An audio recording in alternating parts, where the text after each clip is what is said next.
Hello दोस्तों, स्वागत है आपका हमारे चैनल पर, जहां पर आपको मिलती है प्रतिदिन 100 शब्द प्रति मिनट की गति से हिंदी स्टेनोग्राफी डिक्टेशन। दोस्तों, आप हमारे चैनल को लाइक करें, सब्सक्राइब करें और शेयर करें।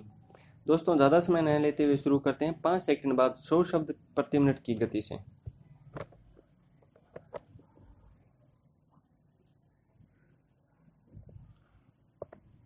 पिछले दिनों बनारस हिंदू विश्वविद्यालय में संस्कृत विभाग के सहायक प्रोफेसर पद के लिए एक अभ्यर्थी का चयन किया गया। भाषाएं एक ही संपूर्ण भूभाग के जीवन की सांस्कृतिक चेतना की संवाहक होती है और उनका बिंब धार्मिक आस्थाओं के आईने से देखने की कोशिश वैसी ही है जैसे कोई अपनी खिड़की से देख रहे आसमान को ही संपूर्ण ब्रह्मांड का पर्याय मान ले। बेशक अलग अलग पद्धति से उपासना करने वाले लोगों के धर्म ग्रंथ अलग अलग भाषाओं में है, पर इसका अर्थ यह नहीं कि किसी विशेष तरीके से उपासना करने वाले परिवार में जन्मा व्यक्ति किसी ऐसी भाषा में प्रतिभा नहीं तराश सकता जिसमें कि उसके धार्मिक रीति रिवाजों का संचालन नहीं होता। भारतीय चिंतन तो इस विषय में बहुत उदार है। सदियों पहले हमारे वाङ्मय ने कह दिया था, अयम निजम परोवेति गणना लघु चित्साम उदार चरिता नाम तुम वसुदेव कुटुम्बकम। अर्थात यह मेरा और वह तेरा है। ऐसी बात छोटे दिन के लोग और छोटे दिमाग वाले लोग करते हैं। उदार हृदय वालों के लिए तो सारा संसार ही उनका परिवार है। दुर्भाग्य से जिस भाषा ने दुनिया को सबसे पहले यूनिवर्सल ब्रदरहुड अर्थात विश्व बंधुता की यह परिभाषा दी थी, उसी भाषा के सहायक प्रोफेसर के पद पर फिरोज नामक अभ्यर्थी का चयन होने पर कुछ लोगों ने बवाल कर दिया था। एक विद्वान द्वारा संस्कृत पढ़ाए जाने का विरोध करने वाले लोग यह बात भूल गए कि भाषाएं कभी भी इस संकीर्णता को स्वीकार नहीं करती, क्योंकि भाषाएं नदियों की तरह होती है और उनके प्रवाह को रोकने का प्रयास उनकी प्रांजलता के बोध को धर्म संकट में डाल देता है।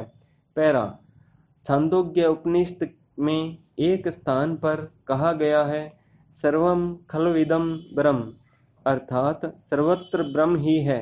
जब उपनिषद सर्वत्र ब्रह्म की उपस्थिति की घोषणा करते हैं तो वो सभी प्राणियों की महत्ता को स्वीकार करते हैं। यूं ही कुछ विद्वानों ने अपनी साधना से संस्कृत को इतना समृद्ध किया है कि भारतेंदु हरिश्चंद्र जैसे रचनाकार को लिखना पड़ा था, इन हरिजनन पे कोटिन हिंदू वार्य, अर्थात भगवान के ऐसे भक्तों पर करोड़ों हिंदू और अन्य धर्मावलंबी न्योछावर किए जा सकते हैं।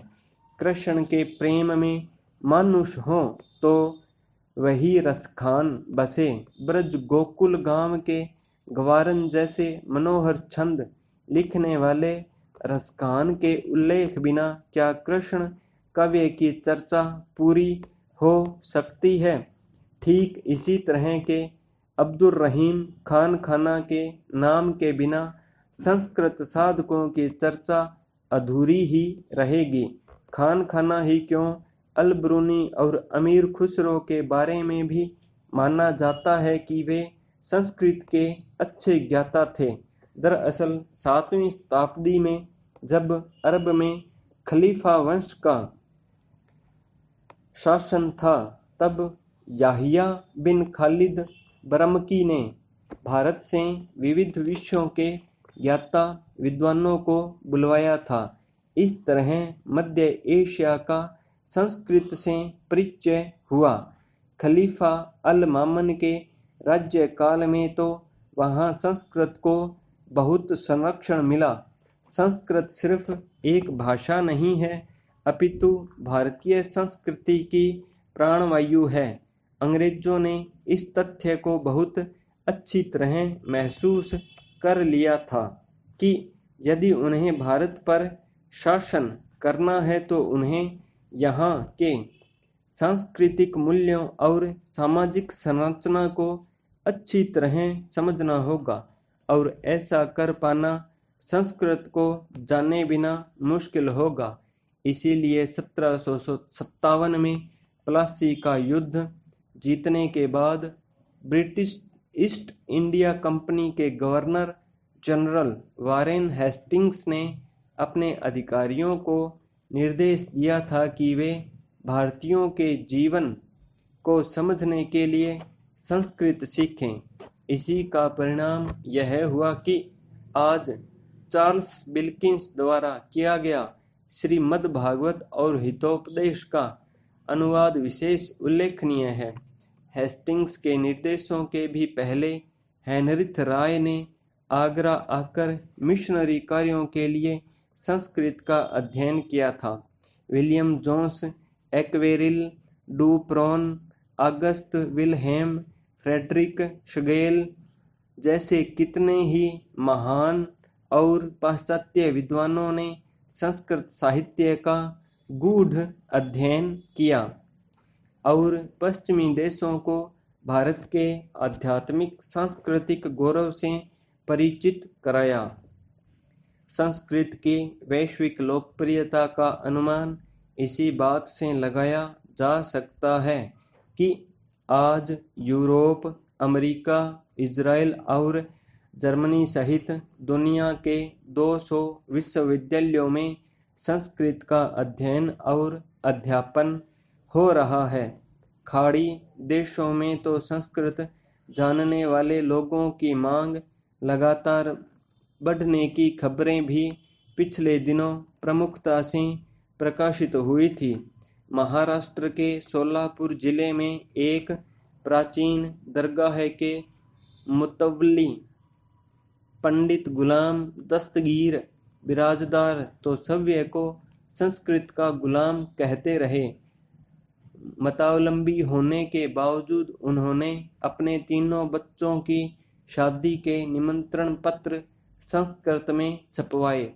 उत्तर प्रदेश के कौशाम्बी जिले के छित्ता रायपुर के रहने वाले हयातुल्लाह को तो वेदों के उनके ज्ञान के कारण 1967 में इलाहाबाद के एक संस्कृत समारोह में देश भर से आए संस्कृत विद्वानों के बीच चतुर्वेदी की उपाधि दी गई।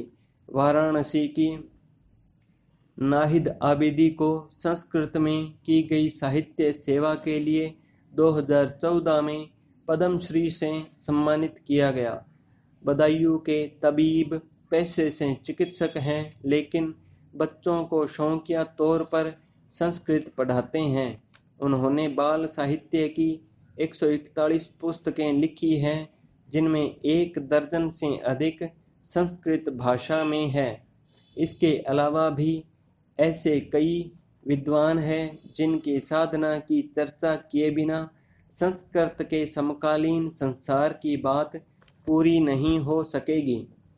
जिस तरह से उर्दू ने रघुपति सहाय, गोरखपुरी से लेकर शीन काफ निजाम तक उम्दा हिंदू शायरों की एक पूरी फहरिस्त को सम्मान दिया है, ठीक उसी तरह से संस्कृत भी मुस्लिम विद्वानों की साधना पर गर्व करती है। आखिरी भाषा तो अपने साधकों की साधना और निष्ठा से संवरती है। उसका किसी जातीय या धार्मिक पूर्वाग्रह से कोई सरोकार नहीं है। महाराष्ट्र में सत्ता के लिए सियासत जोरों पर है। जोड़ तोड़ व गठबंधन की नई विचारधाराएं एक दूसरे से जुड़ी हुई है।